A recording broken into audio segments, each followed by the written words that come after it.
Welcome back, everyone, to the Holistic Home Health Podcast. So glad that you guys can join us today. Of course, I'm Myra, and this is your favorite, Barry Mankin. He's kind of the brains behind all of it, and the person we're going to be questioning. Today, we're talking about real estate transactions and everything that might entail. The industry is changing quite a bit, where I would say environmental concerns are definitely a lot more at the forefront than they used to be when it comes to buying and selling homes. And so we thought this might be a great topic to explore and just ask Barry his thoughts, maybe ask him some questions around this. So hello. Hello. How are you doing today? I'm doing pretty good. Awesome. We have some cloudy weather. The rain is holding off, which I'm happy about. I love the sun. I would like it to be less humid in Tennessee, but alas, this is where we live.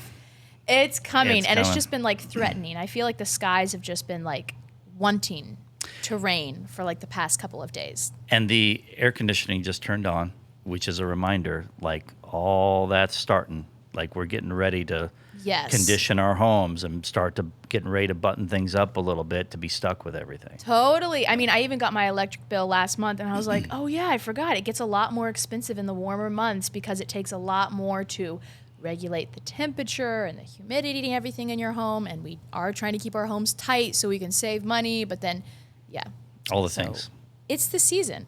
But let's talk about buying homes, selling homes, what it means for the environmental side. Maybe you can just share a little bit about our perspective and like why you think something like that is important to consider, just the environmental risks.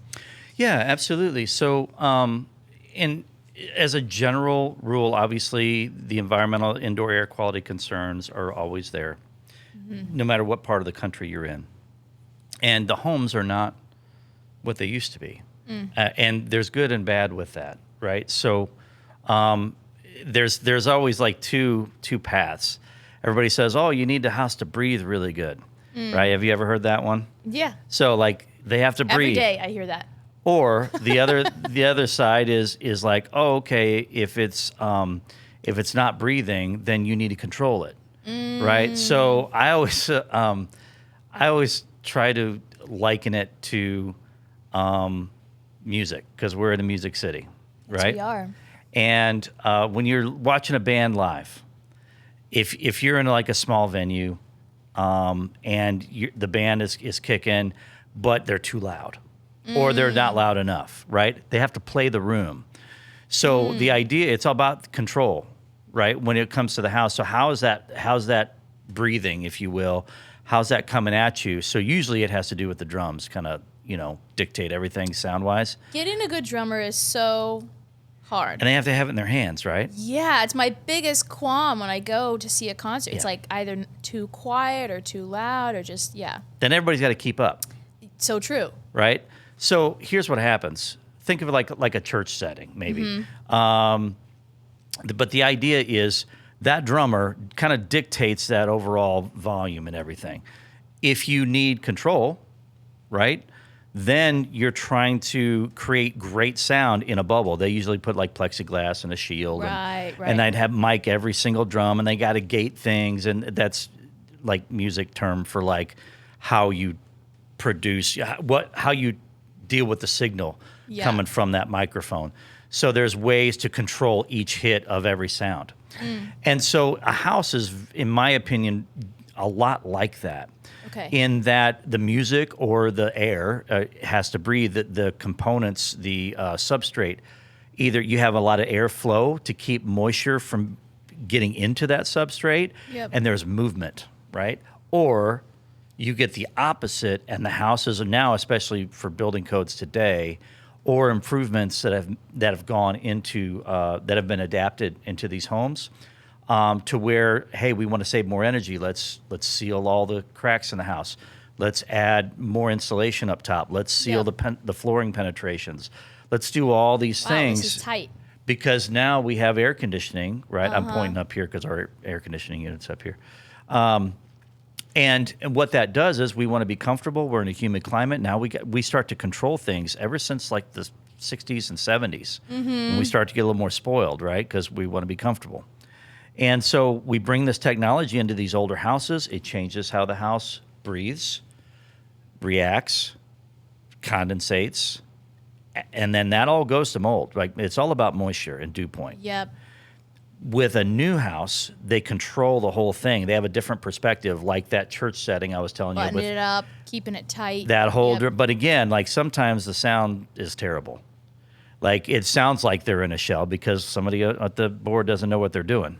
Right. So basically, they're trying to regulate the sound of the drums or, how the home is breathing. But when you make everything tight, then it essentially means that you need to do everything exactly right so that it sounds or breathes. It's kind of like all or perfectly, nothing, right? Yeah, You're okay. gonna not get a good mix on this end, or your weakest link is going to show, or you're not going to hear something, or it's going to be too loud, or it's going to be harsh, or whatever. Right. But when everything's balanced and you got somebody that knows what they're doing Mm-hmm. to kind of orchestrate that, then it's not just dependent on the house itself or the band itself in a live setting, just making sure that everything's just working copacetic.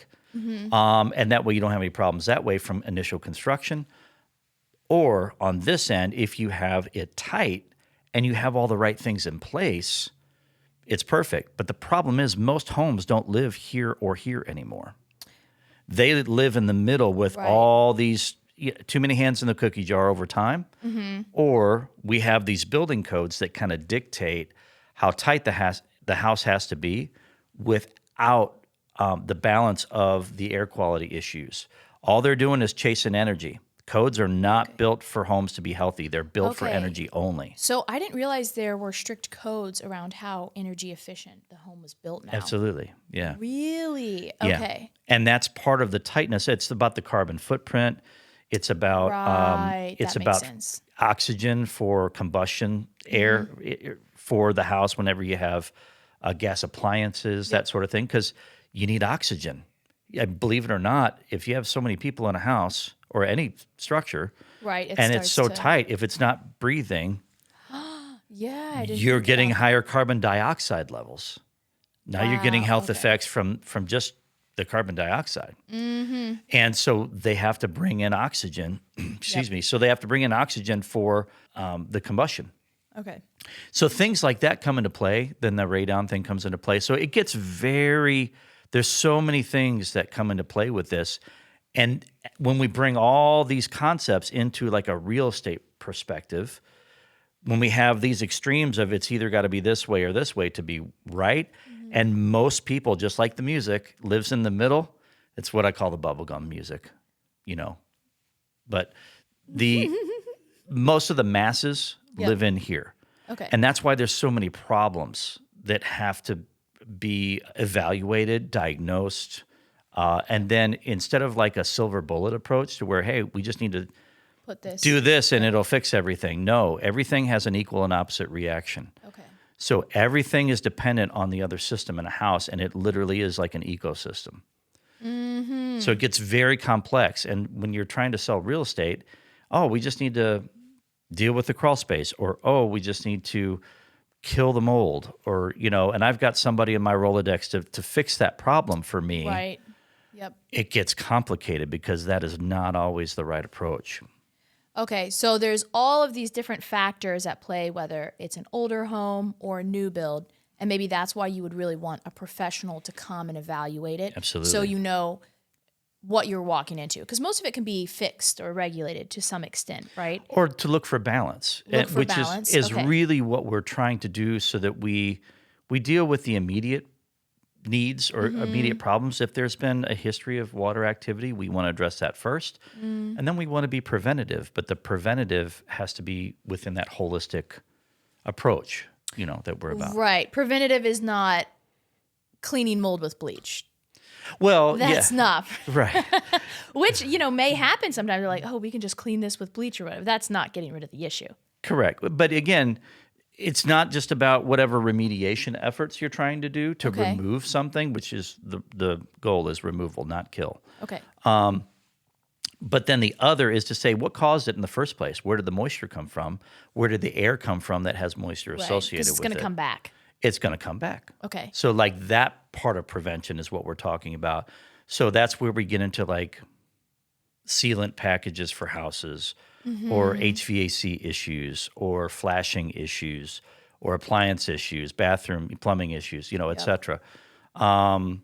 And the way the house pressure works, all of that kind of comes into play. Okay. So again, it gets very nerdy. Yeah, no, I mean, we need that. Yeah, there's a lot of things at play, and I wouldn't know where to start. All of that So, gets complex for everybody in a real estate transaction where, they just want a nice house they and just they want want to to, move to town, yep. Yeah, and it's more complicated than just does the kitchen have, is there a kitchen in the island? An island in the kitchen, right? It's not just like, does the house look cute? It's like, how does the home breathe? And am I even going to be like able to live a healthy life here? function, all that. Yeah. Function. Yeah, it's about form and function, ladies. Okay, so with that in mind, what do some of these things mean for each party involved in the buying and selling process? So let's take the agents, for example. Yeah. Where does their head need to be at? What should they be thinking about? That's a good question. There's so much tension in the real estate industry between the inspector, the lenders, the clients, the appraisals, Yep. and then the agency itself. There's so many people that are involved in the process. The loan officers, all of those people have a piece of the pie in a transaction, Yep. if you will, right? And from our perspective, we have three companies, right? So we have a home inspection company where we have inspectors that work for us, and we also have an environmental company. And we specialize in the environmental side because that's our heart, right?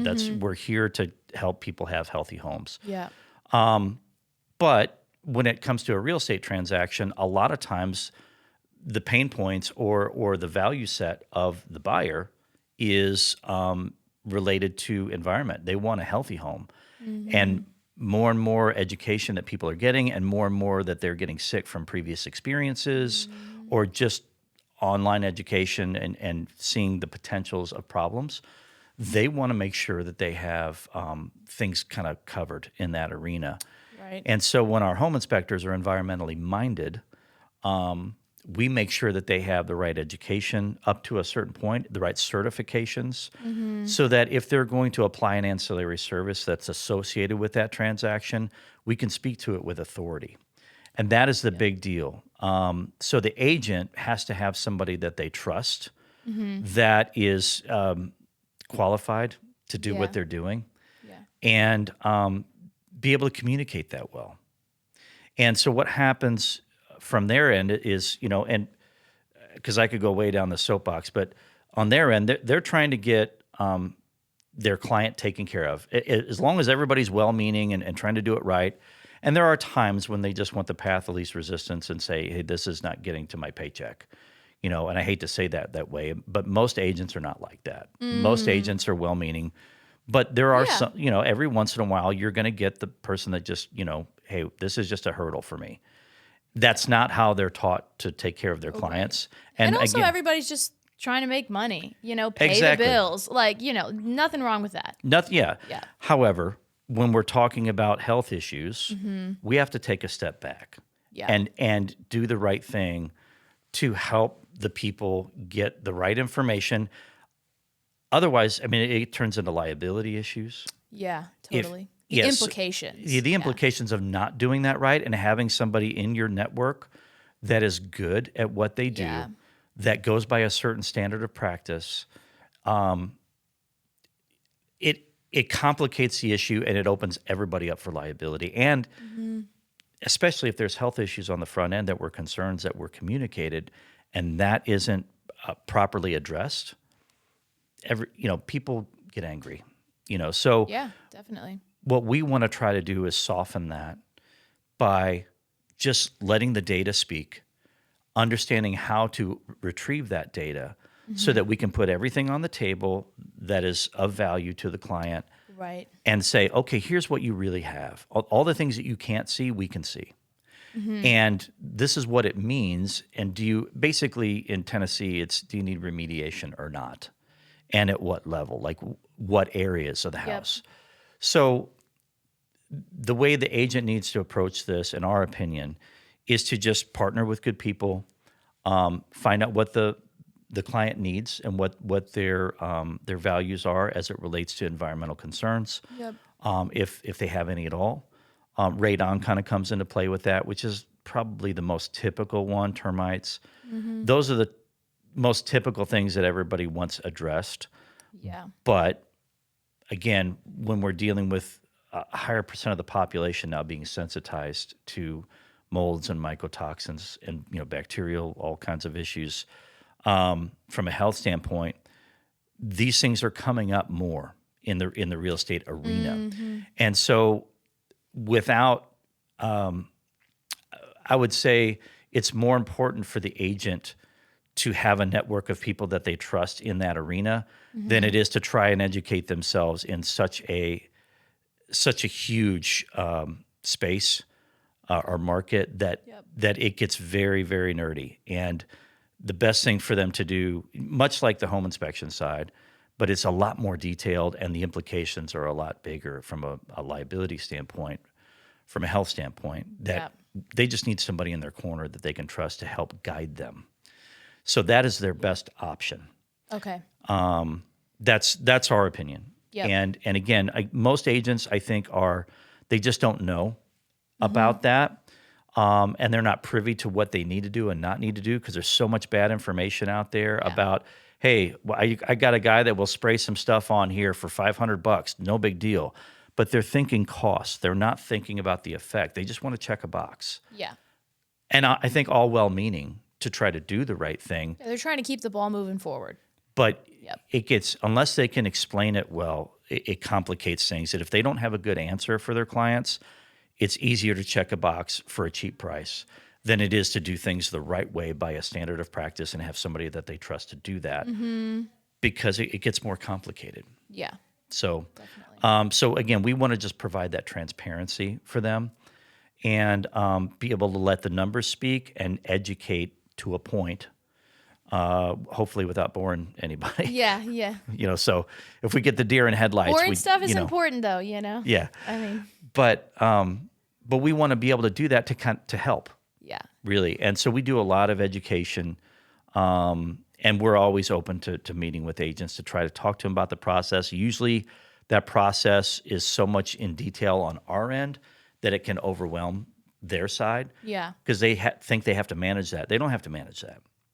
They just have to know who to call. So we're kind of talking about the buyer's agent. Is there anything we want to say about the selling agent? Is there anything they should know, how they should approach the situation? Yeah, that's a good question. I think from a pre-listing inspection perspective, which we always are promoting, and it's not a popular thing for agents because historically I think they think they're going to bring up stuff that maybe won't come up and be another hurdle for them to have to deal with. They're going to find things that they're like, maybe if the buyers do this, they might not find this. Yeah, totally. And then they got to deal with it, and that's just more that they got to do. That's been historically, I think, the perspective. But that comes from a mindset of past real estate transactions, maybe 10, 15, 20 years ago, where the inspectors weren't that good, honestly. Yep. That's not the case anymore. I mean, the training, the liability that they have kind of dictates that.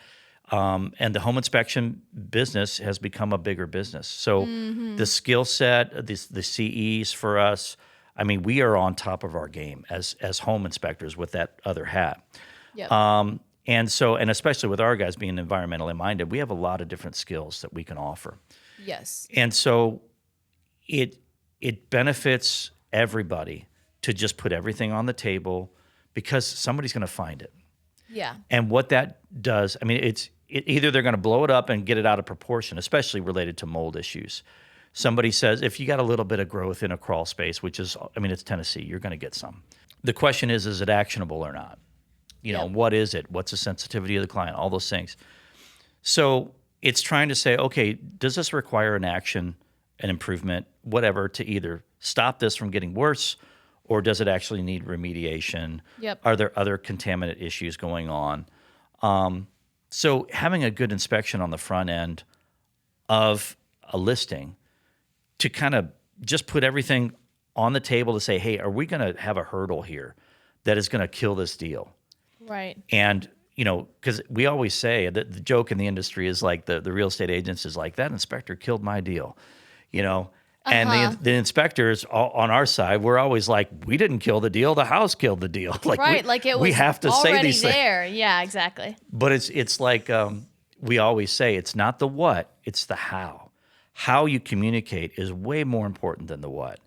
The what is going to be what it is. So in our opinion, we just bring the what on the table. And if we do the how well, then we could say, okay, yes, we have these issues. What does it mean? Right. What do we have to address, and how should we have to address it with the right people in a good network of even contractors, so that nobody blows something up because they're incentivized by the money. Oh my gosh, everybody's going to die if we don't do X, Y, and Z. We have to spend $50,000 to. That happens in our industry because we're not regulated here. Or you get the other guy that says, hey, I just want the quick buck, and I'm not qualified to do much, but I can go spray this stuff real quick for $500. You won't see the mold anymore. Yeah, exactly. We killed everything. You're fine. There's nothing to worry about. Again, extremes, and those are both wrong. Somewhere there's some truth in the middle, right? And again, having the transparency from the right people, having the education, having the certifications to be able to speak with authority on those issues, to say, hey, not only can I find everything, not every single, like we're 99%, right? We're human, right. But like we're going to find a lot more than most. And well, we know what we're looking for. Absolutely. Yeah, especially on the environmental side on top of it. But now we're also going to say, hey, this is what you really need to do. And if anybody has any contradiction on the buyer side from their inspector, it's either a non-issue because everything's been taken care of on the front end that needs to be, or they have to now defend their position from somebody with authority that's already established, hey, this is what this is what it isn't. Yeah. And if we can do that well and have numbers and data to back that up, now it's on somebody else to actually prove that does anything need to happen or not. And there are no surprises, right? If you're doing that on the front end and then the buyers are like, hey, we found this. You're like, yeah, we know, we already did our inspections. We've been on top of the environmental stuff. Like, we know that is a factor. Well, and here's how this plays out financially, too. I mean, the other end of it, which we haven't talked about, is when that happens, there's a gap, right? There's the asking price and the negotiated price.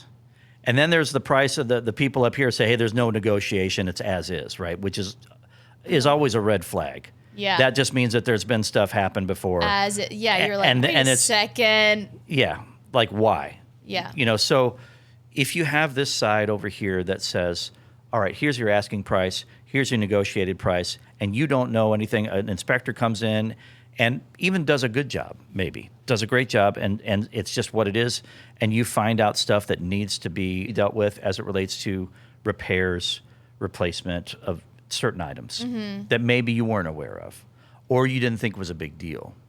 Now there's a gap in your profit margin, and there's only so much pie, right? There's only so much pie, yeah. And we're in the South. Everything's about pie, okay? So there's only so much pie available, and whenever there's that gap can be shrunk a lot farther on the front end with preventative knowledge to know what to do, because then you can get your own contractor, plus you actually have a comprehensive look at things to say, all right, my inspector that looked at this on the front end said this is what this really is.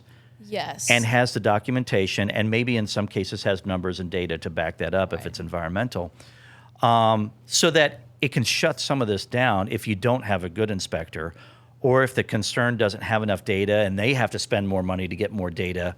You've already got the data. Yeah.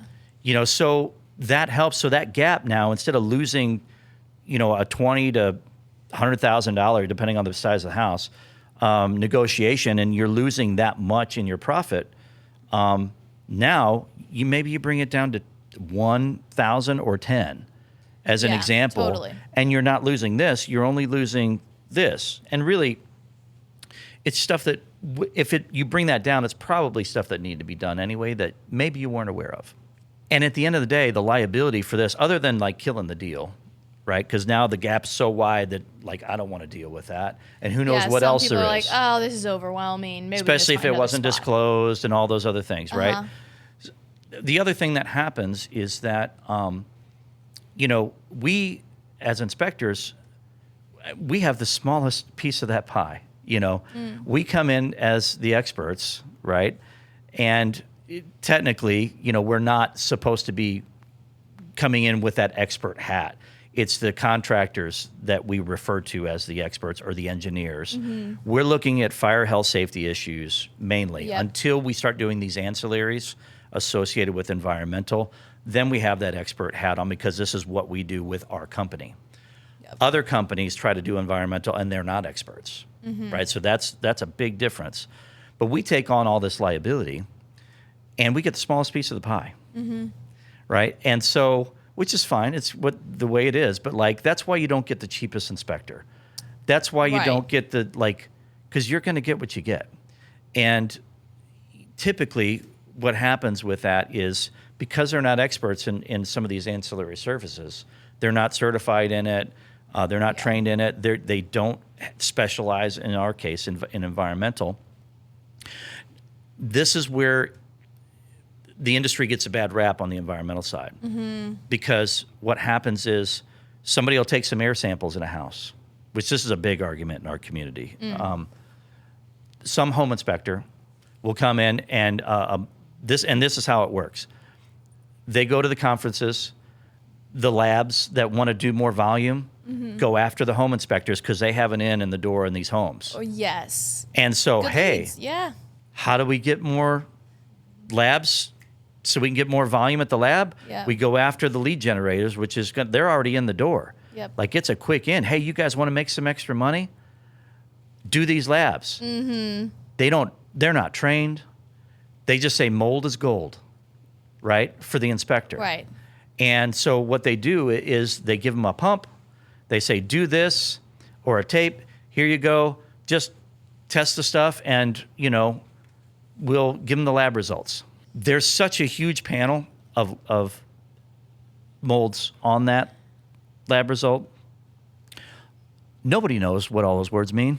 Half of them aren't I even don't English. know what half those words mean. Yeah. Nobody knows what the numbers mean. Is one number bad? Is 5,000 bad? Yeah, people will always be on the certain phone and molds. they'll be like, well, it says 5,000 on my report and blah, blah, blah, blah, blah. And I'm like, so, sir, wait, do you know what 5,000 means? 'Cause you know what I mean? Like, it just feels like a big number to someone. And it's all over the map. Yeah. Right? So, as an example, like basidiospores are a lot different than Penicillium aspergillus or Chitomium or Stachybotrys, which is, the big one. Yep. That's the black mold everybody talks about. So what happens is these guys will come in, they'll charge an extra amount. They say, hey, the house is clear, and they won't even do enough samples to be able to say that. Yeah. They take like 3 or 4 samples in a house that's 10,000 square feet. Right. How can you say the house is clear? You haven't even done a No. comprehensive assessment. No, Yeah. you're just seeing something at that 5-minute sample Yeah. that it gave you at that moment in time, wherever you placed it, Oh, right. whatever the conditions were, not knowing a lot of things about how and why to do that, much less interpret the lab results for you to tell you what it means and if anything is actionable or not. That's where the certifications mean a lot. So if you're dealing with, and this is for any agent, if you're dealing with a home inspection company that is doing environmental, ask for those certifications for the people that are performing the jobs, not just somebody in the organization. It's usually the larger firms. Somebody in the organization might have went to a class and got a certification, and then they just they take a stick and they knight their inspectors and say, go forth and test for mold. Right. Go, I'll cover you. I'll cover That's you. how that happens. Yeah. And that is not training. That is not, I was at a house the other day, and I've seen this several times from this particular company, which I won't mention. No, I'm just kidding. Yeah. And they're taking, like as an example, they're taking a radon test. Yeah. And we have the same radon machine that they use. That radon machine was that high off the floor, and it was right next to a chair and a bunch of other stuff around it. Oh my gosh, That is not how you take a measurement. I mean, it has to. There are certain standards for so many feet away from objects, so high off how the high floor, it has to be. Yeah, so exactly. that you can mimic exposure. And other than the air currents and all the other things associated with it, ceiling fans that could come into play, Windows open or closed. Yeah. educating people on how to treat the house so that you get an accurate measurement. Yep. Little things like that make a big difference to say, what's the efficacy of, the test? Right. It's not an accurate test. It's not just about the radon machine. It's how it's being used, how it's being placed. Yeah, then you can really trust the science. Yeah. Which is what it's all about. It's like, not that I want to say trust the science because that gets weird, but there are standards and it needs to be scientifically based, and we need to be able to prove things through a methodology that is accepted across the board in the industry. Yeah. And so with radon, that's one of those things. And again, when you're dealing with usually larger home inspection companies, the quality control, especially for ancillary services, is in the toilet. That's where those liabilities start to really skyrocket. So other than them looking for structural, other than looking for electrical, all the systems that go with the house, when we start getting into the complex side of it, to say, okay, what's the health of this house? We can go way down that road, and we try to stay in a lane so we don't complicate things for people. Right. For real estate, we just say, hey, here's a good, what we call a baseline. Right. So we want to do like a baseline assessment to say, here's the general ecology. If something is obvious, along with a good inspection, which is the most important thing, if something is obvious, we're going to catch it in the air. And we've talked about this before, I think, on one of our initial podcasts that we did, just talking about air sampling in general. So if there's history in the house that's still suspended, meaning spores suspended, and we see certain types or concentrations of those spores within a space, now we know it's either actionable or it's normal ecology, right? Or like really super Right. clean, which would be awesome. And so, but there's always a reason why. There's always a root to why a house is healthy or not. As an example, we're either healthy or we're not healthy, or we're somewhere in between. There's always a reason why, like, oh yeah, I exercise like twice a week. And in their case, it's like, oh, they have a filtration system over here and it's working as intended. It's part of the design. It was installed properly, whatever the case is. Or they have a fresh air makeup system, or, pick a application. It's kind of the same sort of thing. If I see numbers that don't correlate with what I know is in the house, I know I got a problem. And if I have certain types associated with those numbers, then I'm hunting for things, right? If I didn't already associate it with water damage or some other issue or history from that house that I know, okay, this is a repair over here, something happened over here in this. Why did they remodel the kitchen? Maybe it was just because they wanted a new kitchen. Right. But at certain levels of house, you're like, okay, they had to remodel this. Yeah. Or Yeah, they exactly. covered something, or, like Right, how what it was done. here. Yeah. Yeah, exactly. So then we start hunting and say, okay, now I know why I have this because I know that was done. That means that there was a problem here. And so connecting those dots, and then that goes to a level of action at some point, which goes to negotiation, which gives clarity to that middle. And now that gap can be defined. Yeah. And it's all about defining that gap with good experience, wisdom, some common sense, education, and good scientific data of what the ecology is in the house.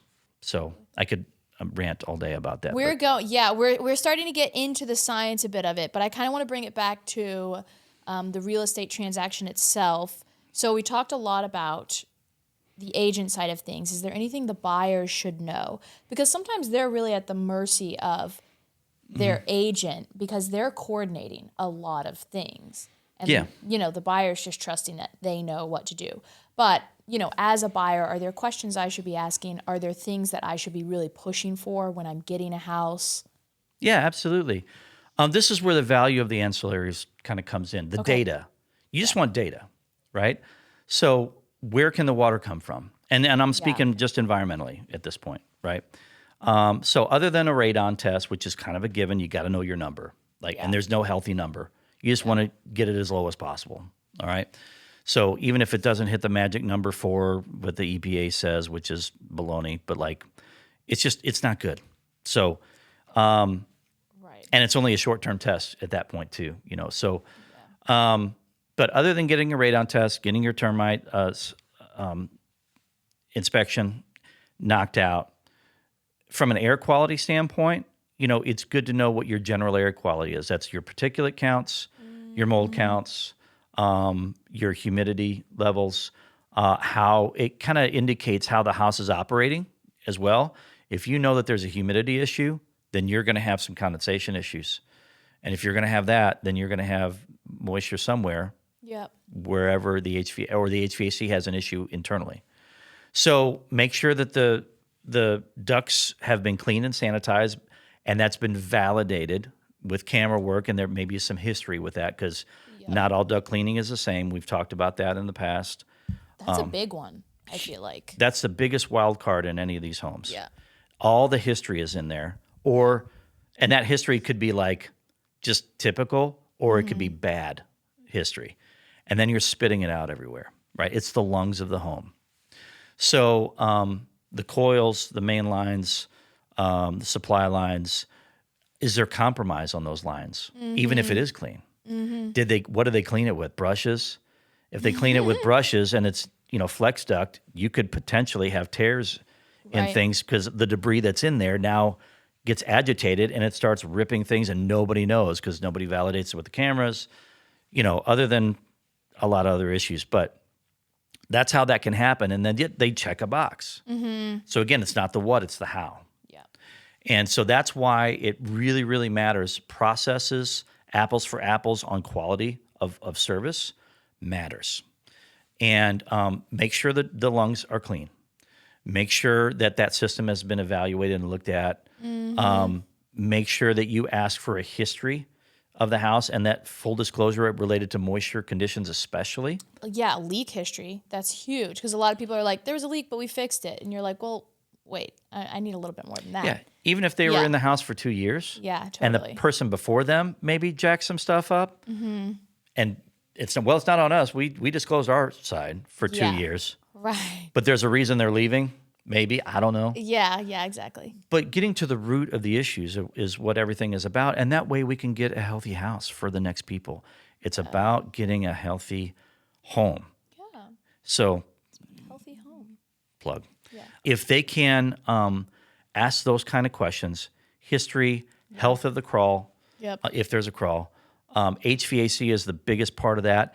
Maybe they start getting into the ancillary service side to get some more data from an investigation or investigatory perspective. When they have a home inspector, make sure that they're good, check them out.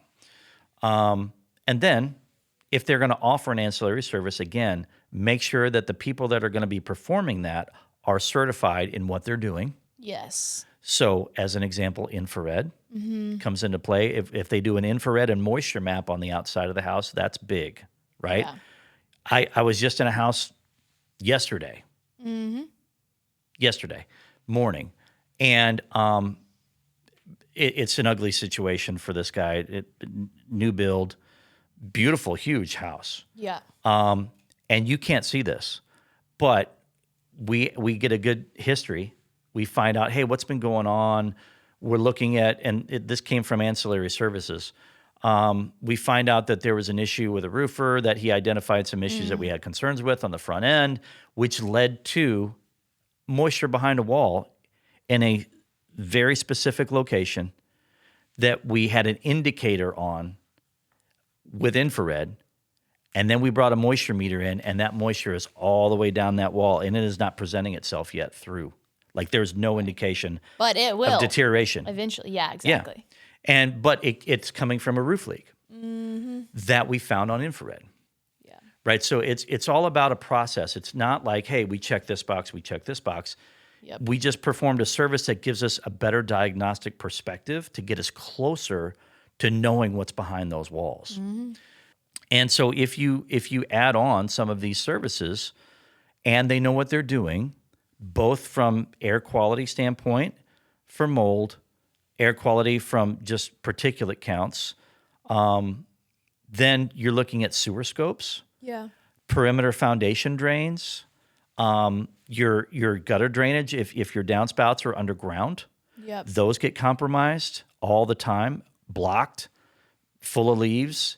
And then that water from the roof is now backing up right at your foundation, which adds to your crawl space or your basement issues. And then you're getting mold in the crawl because of the water from the roof. That should be, we just assume everything's going that way. Yeah. We don't assume. We validate, trust but validate, or verify. And so we have cameras to do all that. So we put a camera in every drain. Like if there's a place that we don't know that has a potential for leaks or environmental concerns, we're going to camera it to see that the integrity of that underground drainage or the integrity of the chimney flue, we camera those. So we do a level 2 camera inspection on those. We do a sewer scope inspection. We do the perimeter drainage. We can do all that. So anywhere water can be that's not obvious, we're checking. Other than the flashing issues and, other than all that you typically get on an inspection, we can do those other ancillaries. The infrared is a big part of that. Moisture mapping along with that, just to take a moisture meter and go over the exterior of the house. Yep. So adding those types of things on gives you an advantage. A level 2 HVAC inspection. You can open up and see that things are dirty, but you can't, if things were cleaned, you can't validate how it was cleaned. You need to be able to validate that with a camera. Cameras. Yeah, exactly. And then, at the worst case scenario, that they didn't validate their process typically. Right. With cameras, and then they probably didn't use an antimicrobial. Most companies don't do that level. And the company that we are invested in, it's a 3-in-1 duct cleaning. So it's the number 3 and the number 1. So little plug there for you again. But 3-in-1 duct cleaning, they do 4 things that nobody else does, right? A, they validate everything with camera work. Right. Which is huge. Of look, I actually did it. Most people don't want to Here's do the pictures, right? So if Jimmy Hoff is in there, we'll find him. Because he could be. He could be. We're still looking for him. Or Benjamin Button. Elvis. Maybe. Harder to get out if it's Elvis. So true.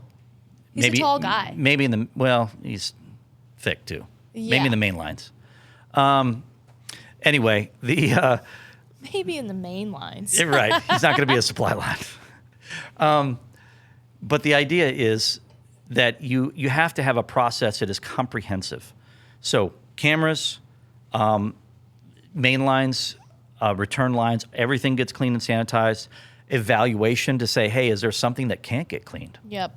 Okay, instead of just throwing a whole bunch of money, again, that's that gap, throwing a whole bunch of money at a transaction, let's just get the ducts cleaned and evaluated. So now we can pinpoint to say, okay, this section of ductwork is compromised for whatever reason. You had a varmint in there, or it's just contaminated with whatever. Varmint. Yeah, varmint. They're fuzzy animals. Yeah. And then it's okay, let's just replace this section and then clean the rest of it and sanitize it. Now, your gap is way shorter. They still have a healthy home. We can validate that with testing and say, okay, is there mold in there or not anymore? Right? If it doesn't pass a test, or if we know on the front end it was certain types of molds in the ductwork system, like high counts of things, we're probably talking about replacement, at least for parts of it. So again, that gets really expensive. So being able to test and say, hey, is this justified or not? Yeah. The numbers don't lie, right? Yes. So we just let numbers dictate everything. Yep. And so doing things like the duct cleaning, with that process, the coils have to be part of that process. Looking at the blower motor fan on the inside of that unit and just making sure there isn't any other mold in there and debris. And that would require an HVAC guy then to kind of disassemble that. Right. Or you might have bigger issues. It's okay, we can't clean this. Let's just talk about replacement or something. that comes into play with it. And then again, using an antimicrobial in there at the end of a process, once it's like clean, put a little bit of a disinfectant and an antimicrobial solution that's a natural botanical in there. That way you're not putting chemicals in the house. Yeah, exactly.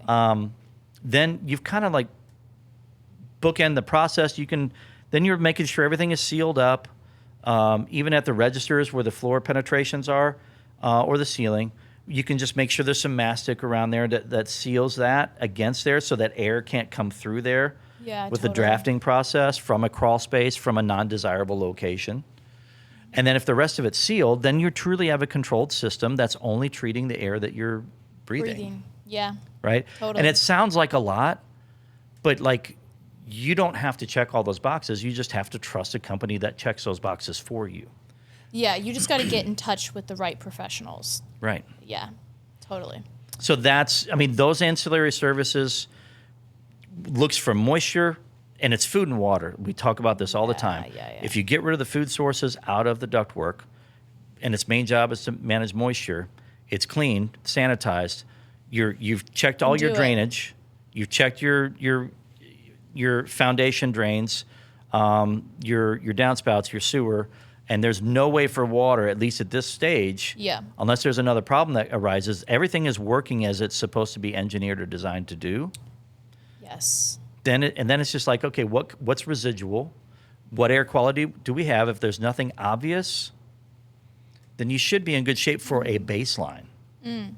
That's not talking about improvement, which is a whole other segment. But this just kind of says, okay, our baseline for general health is here. Real estate agents, when you have sensitized individuals, it gets more complicated. Like there's not a lot of negotiation on that. We have to kind of not only check all those boxes and do it well, but now we're going to talk about, okay, what level of health do we need to get? And we're going to talk about improvements on another segment. Later on, we're going to get Nathan Copeland is coming with Copeland and Son when we do our next round of recordings. And they're probably the top guys in town.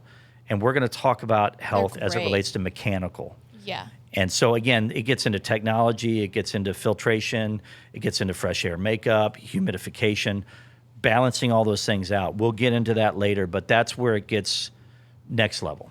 Yeah. Okay? Definitely. So, yeah, I mean, the idea is you want to look for those things.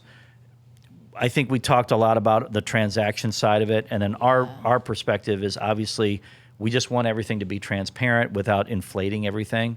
Yeah. And at the same time, just say, hey, let's just bring some reason and some science to this. The information. And tell them what they need to do and what not to. And as long as you have somebody trusted that you can do that well with. Yes. That's how you should do the transactions. Yeah, definitely. And it sounds like,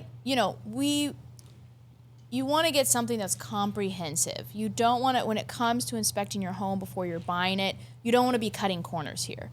Because, it's that idea of like buy nice or buy twice. If you're cutting corners on those initial inspections and all those ancillary services, you're not actually saving money because you're going to run into surprises later after you've bought the home. Or if you find out it's not the home for you because this has said, hey, there's a lot here that we don't want to deal with. Exactly. It still saves you a lot. It sounds like a lot on the front end, but it saves you thousands. Yes. On the back end. And to find time. Out, and the liability. Yes, so exactly. That's kind of our point is that, it keeps everybody safe. It keeps the liability down. And let's just let the numbers speak and let's let the data speak and a good inspection. Exactly. And it keeps everybody, honestly, happier. It makes the transition smoother. It just does. It does. Everybody has all the information they need to make a decision, to move forward. They know what they're walking into. If there are improvements that need to be made, it's just so much better. The more sensitive or scared they are, I'm going to tell you to do more ancillaries to kind of help soften that. Yeah, give more clarity, peace of mind of this is what you have. It can be fixed, but this is what you have. Yeah. Yeah, definitely. Okay, guys. Well, I hope this has been helpful, hopefully informative. If you guys have more questions, please comment, subscribe, follow, and we love to hear from you guys. Love to continue to answer these questions and just have conversations and hopefully educate you in this space. So thank you guys for tuning in. Thank you, Barry. Thank you so much. For answering all these questions, and we'll see you guys next time.